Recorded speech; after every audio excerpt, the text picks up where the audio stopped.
So Yeah, it's always been around. definitely coming from the family. Obviously, it kind of gives you that. It gives you that itch of, you know what? Maybe I should try it for myself. And see where it takes me. Um. So Well, a that's funny thing is they really, Dad especially, really tried to push it on me. And when I've just always been wired a certain way that when you try to make me do something, that's the thing I'm not going to do. Even at an early age, um, mom said that when I was 5 years old, Dad would make me come and sing with him, and I'm like, she's like, you sang really good. I'm like, every kid probably sounds good. No, no, you sounded really good for a kid. But the more I did it, the more he wanted me to do it, and it turned into me being like a circus trick. So every time we went out in public or went over to somebody's house, it was time for Daryl to sing a song, and I don't know. I began to rebel from it, and I just really refused to sing there for the longest time. And somewhere around high school, freshman year, when about the time you start really getting interested in girls, and you learn that the girls like a guy that can play guitar and sing. That's about the time I picked it back up. So I had to eat crow and go back to bed and say, hey man, I need you to teach me how to play a few chords. So he did. He took pity on me. I will say this for sure. I feel like we've all at a young age, whether it's family, friends, loved ones, try to get us to do something that we might not be comfortable doing or not wanting to do, you know. And I mean, it happens, and next thing you know, you fall in love with it. It's something that you want to go for. So, you know, it's just I mean, like you said, man, it's all the family thing. They see something in you, like, we gonna give you a shot. We gonna let you do this. We gonna, or in this case, we Yeah, gonna get you to do this. yeah, As you pointed out. So, yeah. Very, jump, very true. I really wish they'd have pushed a little harder. Who knows what could have happened, but yeah, I've experienced the same thing with my children. My son was just this amazing basketball player, and mm-hmm. um, once you recognize that, and you want to do everything to try to figure out uh, how to help them be successful and to flourish in the things that they excel in. So as a father or as a parent, it's hard to know when to push and when not to push, and how much is too much and not enough. But that's all part of life. Yeah, absolutely. So I see as it pertains to the music that you do, it's more like a blend of country and bluegrass. You have released two albums. Um, I think one in 2019 and one in 2021. Bluegrass American was 2019 and Emerge in 2021. Of course, 2021 was a big year, and then leading to the nominations that you got for Lexington Music Awards. So just and the album just recently turned a year old. Emerge did. Yeah. So as you look back and reflect on everything from recording these songs, having it out, performing these songs in crowds, and seeing what the reaction that you had from Emerge. Just talk about how you feel about this album now that it's been over a year since its release. Yeah, it's really been a lot of fun. Even from the very beginning, from the conceptual stage, when all the craziness was going on. As a songwriter, it's really easy to convert the motion and everything that's going on in this world around you into something more tangible. And in fact, that's how we deal with stuff. It's just therapeutic. So pretty much every song on that album, except for one that was really one that I dug up out of the archives, was written in 2020 during the pandemic. And going into the studio and watching these ideas just kind of come to life is always fun. The whole creative process. We work with Dwayne Lundy at the Lexington Recording Company, and he produced and engineered this one, and he's just such a strong talent. He's really good at what he does, and we brought in some top notch session players just like we did on the first one, like Maggie Lander and Tom Nato and Asaf Glazer from out of Savannah, Georgia. We got a horn section from Detroit, Michigan, to contribute on Medusa's Love. So it's a little bit more eclectic, I think, than the first album might have been, but at the same time, it seems more consistent. If that makes any sense, it's like because there's such a common theme running through all of it. But it's really an album. And the thing I wanted to convey the most from the very first song to the very last song. The first song was Emerge, which is really just as a country, just asking us as a country to look ahead and let's try to see what do we want to look like when we get to the other side of this thing that we were in. And then the last song was Rise, and that song was originally written through the lens of ministry because I'm involved in a recovery ministry in Louisville, Kentucky, and somebody that I was close to had a relapse. So that song was written in response to that as just kind of a word of encouragement. But man, I kind of finished that song during the pandemic. So with the pandemic and everything going on, just this whole concept of rising, like the phoenix rises from the ashes. Or you can look at it from a more eternal perspective if you want. We're all going to rise at some point. So that was the closer. So everything from the beginning to the end of the album was all about hope. Well, everything else was all about division.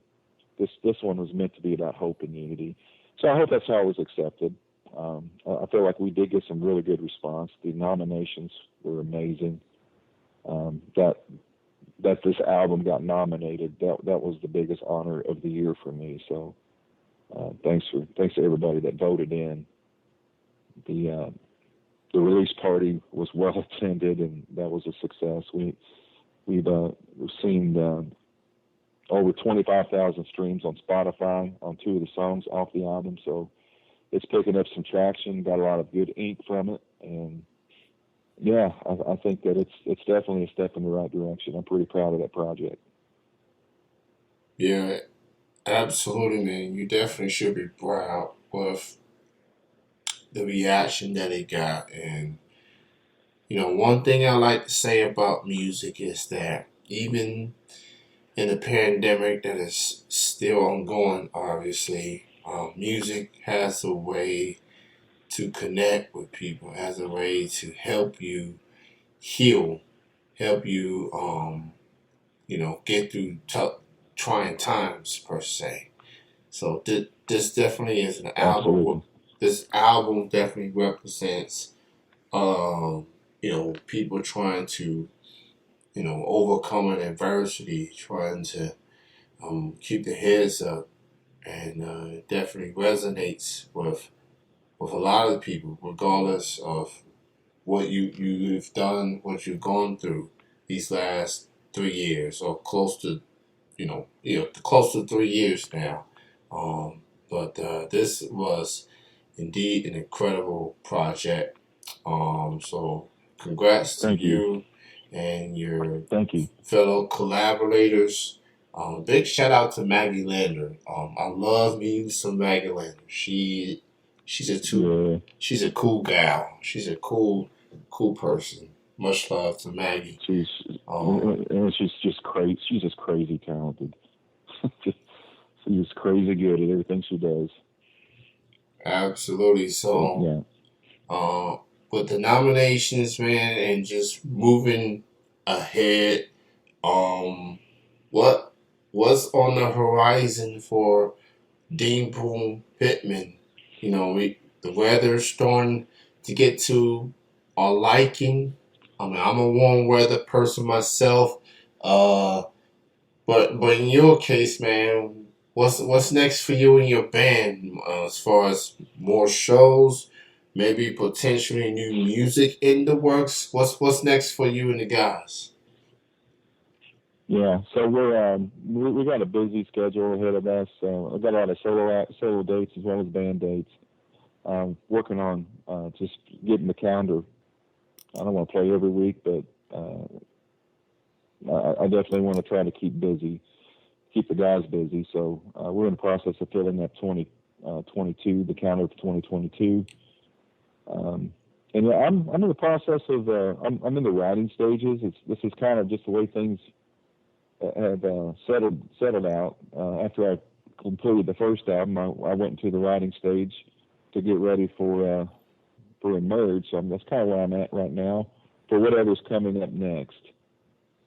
And I've got about 4 tracks ready to go, and the inspiration just really hits me in spurts. So just feel like here about the last few days, I've got about 2 songs under my belt. So I'm just going to kind of ride this wave and see what all I can finish up with. But I like to try to put 10-track albums out. I know that's kind of passe. I know there's not many people are doing that anymore. An Yeah. EP's fine. Most of us are just putting out a song at a time. So I don't know how this next release is going to look, but I definitely would. My goal is to have something new ready to release by 2023, no later than late spring of 2023. But in the meantime, we're just going to keep playing and keep trying to support the music that we've done. I think we've got a really good catalog, and folks are really digging it. So it's been a good ride. Absolutely. So check out the album Emerge from D Boone Pittman. Available on all digital music platforms. Check out the debut album as well, Bluegrass American Dream. That's also on the platforms as well. And you can keep on track with the band, Facebook, Instagram, and Twitter. D Boone Pittman and the Fugitives, or D Boone Pittman. Just one of the two. You get D Boone in there and follow him and his band on all the social media sites as well. So obviously, there's the country, there's the bluegrass element of your music. Um, who do you consider your influences, whether it's mainstream or independently or locally? Who are some of your influences as an artist? The big ones are going to be Steve Earle, Bruce Springsteen, and Merle Haggard. I think as a songwriter, I pull more from those influences. More recent, Jason Isbell. He's the one who really inspired me to get back into songwriting. It's just a crafted a song from Isbell is just such a crafted piece of art, and it's whether you like his music or not, you really have to appreciate his attention to detail as a songwriter. So I try to hone my craft around the perfection that I see in people like Springsteen and Isbell. But I'm sure if you really listen close, you can hear a lot of their influence, especially Steve Earle. But yeah, that's those are the big three. Haggard, definitely a legend, living legend indeed. Um, Hmm. Boss, as in Springsteen. Um, he's got a cool nickname for a guy of his, the Boss, like the original Boss. Right, So right. just definitely feel those type of vibes towards your music per se. You're putting your own spin to it. Um, it definitely feels like a lot of artists nowadays doing more than just one genre, trying to put two genres together and make it into one, which I'm definitely starting to like. Definitely, it could definitely be a challenging for some artists, but some people are up for it and just willing to really put for the effort and making it their own music, their own style, and very intriguing. So Mm-hmm. definitely enjoy Yeah. um, how music, blends. It's like a Yeah. smoothie. It just blends. So Right. definitely. Yeah. That's like Chris Stapleton. He's the big thing today. But you can't really classify him under a certain genre, although he's excelling obviously in the country music industry. Hmm. But he's not really a country artist. I mean, he does so much more than that. And there was a time when I felt, like it was important to try to stay within the confines of a genre. Hmm. But you're going to write and you're going to sing and you're going to play who you are. And if you can't do that, you're not really being true to yourself. And who I am is everybody that I've listened to up to this point in my life. And I was a kid. I listened to rock records like Zeppelin and Kiss and the Eagles. And as I got older, it was Skinner and that awful '80s rock that we all had to withstand. And then later, I came back to my roots and just picked up, where I left off with country music. So it's all in there. So I hope there's a little something for everybody in my music. You definitely got my attention, for sure. I was also at the Lexington Music Awards this past January, and me being Yeah. a local music supporter, I love going through the list of nominees. Obviously, with familiar names and people that I might necessarily be familiar with at first. Um, I wasn't familiar with your music until the awards nominations were revealed. I'm like, D Boone Pittman? Hmm. And then I see you then I see you friends with Ashley Tackett. So I'm like, oh, okay. It's just the 6 degrees of separations thing. So Right, right. so I've heard the album Emerge. Definitely like the record. So definitely a Thank you. must listen if you haven't already. Award nominating album. I should have said that the first time. Uh, so go stream it, go buy it, go purchase it. And as he pointed out, he does have new music in the works in the songwriting stages. So he'll give y'all some new music um, eventually, but for the time being, keep showing that love towards the Emerge album and keep spreading the word to people who may not have heard it. This Yes. record. So Mr. Please Pittman, do. it was great having you on the show this evening. Thank you so much for your time. Congrats on everything, the success on the album, the award nominations, and keep doing you, man. You definitely on to even more bigger things. And while I enjoyed Emerge, I'll definitely look forward to hearing new music from you in the future. Appreciate your time being Yeah. on the show, man. Thanks again. I can't thank you enough for having me. It's been fun. Thanks for having me.